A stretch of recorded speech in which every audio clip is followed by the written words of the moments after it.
Home sweet home. Last time we looked at what you need to do to buy a house or plot of land. Today we look at the legal aspects of building a house on a plot of land. Because in Germany you're not allowed to build what and where you want.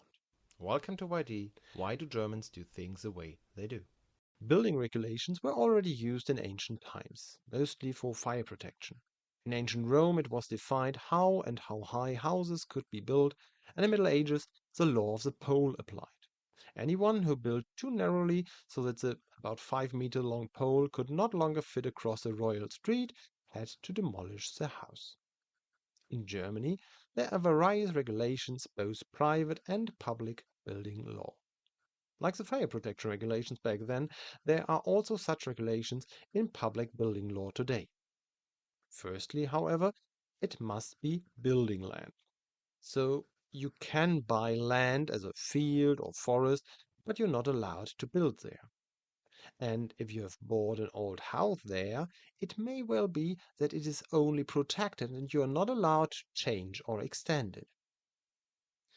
When the Bebauungsplan, development plan, is drawn up for an area in Germany, it must first be put out to public consultation so that citizens can express any concerns they may have. This can sometimes lead to long delays in building projects, especially as certain building projects have to be put on public display again. However, if you want to build your home in a residential area, this is not usually the case. Unless, of course, you are not building in accordance with the zoning regulations. These may stipulate that the buildings may not have more than 2 or 3 stories, or that they must have a pitched roof. Even the facade or roof covering may be prescribed. Furthermore, buildings may often not be built right up to the edge of the plot, but a certain distance from the neighbor must be maintained. The rules vary from region to region.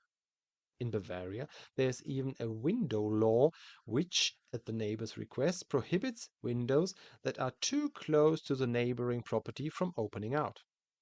However, not all building areas are the same.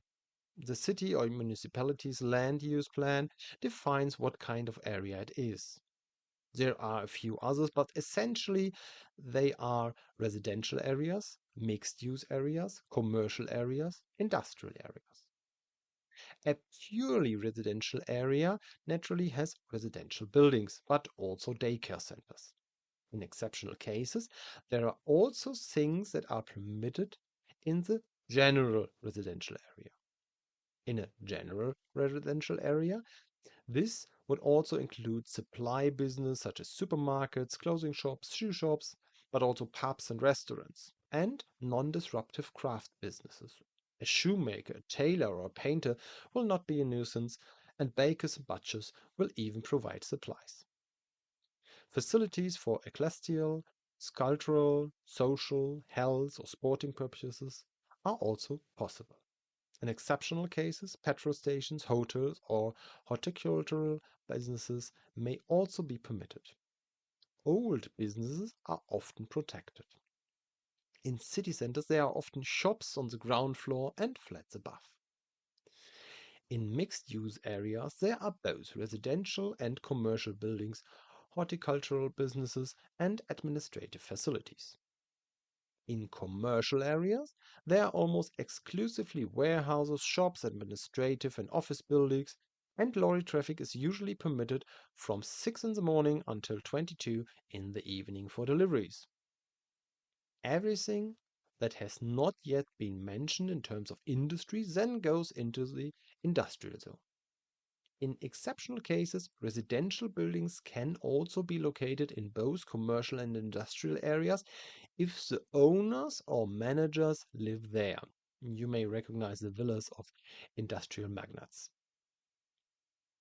There are also special areas for recreation where holiday homes are occasionally found, but these may not generally be used as primary residences. Otherwise, there are campsites or camping sites. All right. If you don't want to build a company, we are in a residential or mixed use area. We have the right plot of land and want to build a suitable home. And we wouldn't be in Germany if the bureaucracy didn't want its share. A building application, Bauantrag, is required for almost every construction project, regardless of whether if it's a new build, extension, conversion, or demolition.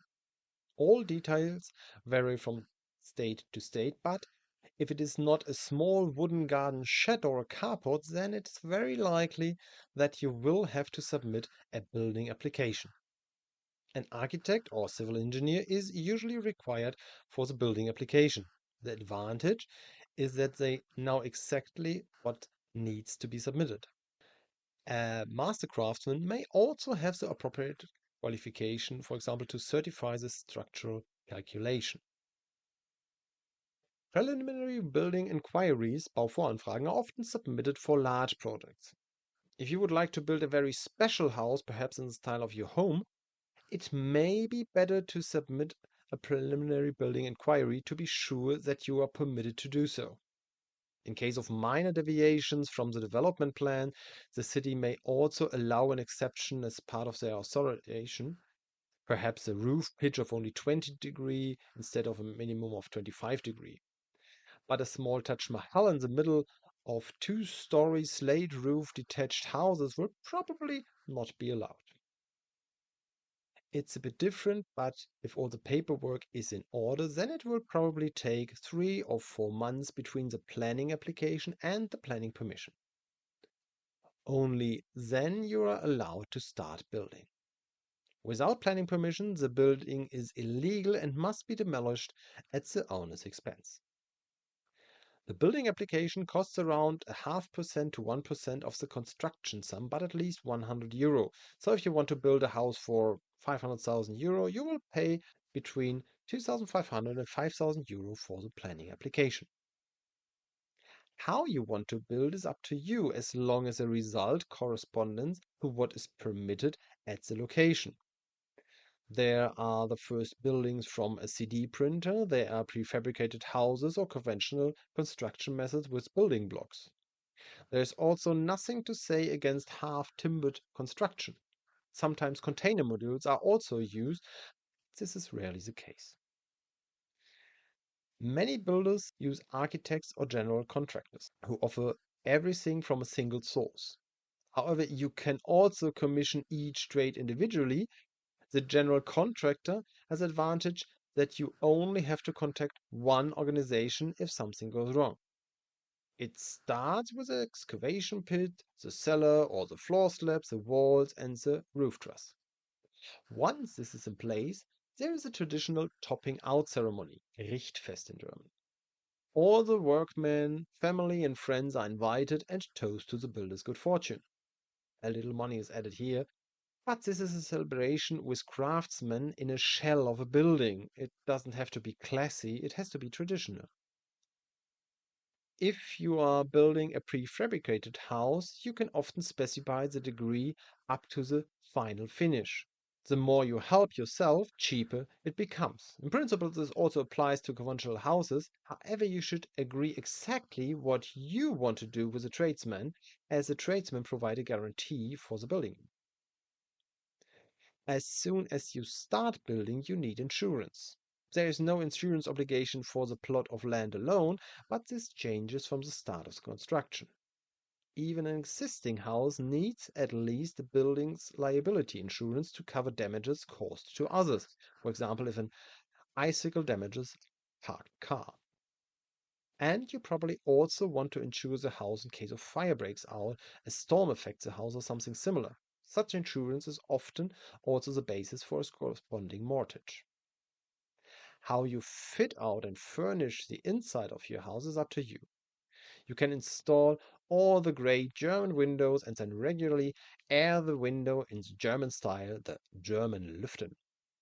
Once the house has been built and you have moved in, there is a housewarming party. Friends and families are typically invited here.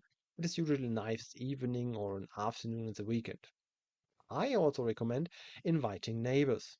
Coffee and cake is enough, especially if you want to separate them from your party with family and friends. It simply shows that you want to have a good neighborly relationship. Conversely, if someone has built a house or moved into a flat next door, you give them bread and salt for a good future. Next time we will take a look at what is regulated around a rented flat. Any remarks, additions or comments in the comments. Thank you for your attention. See you in the next video.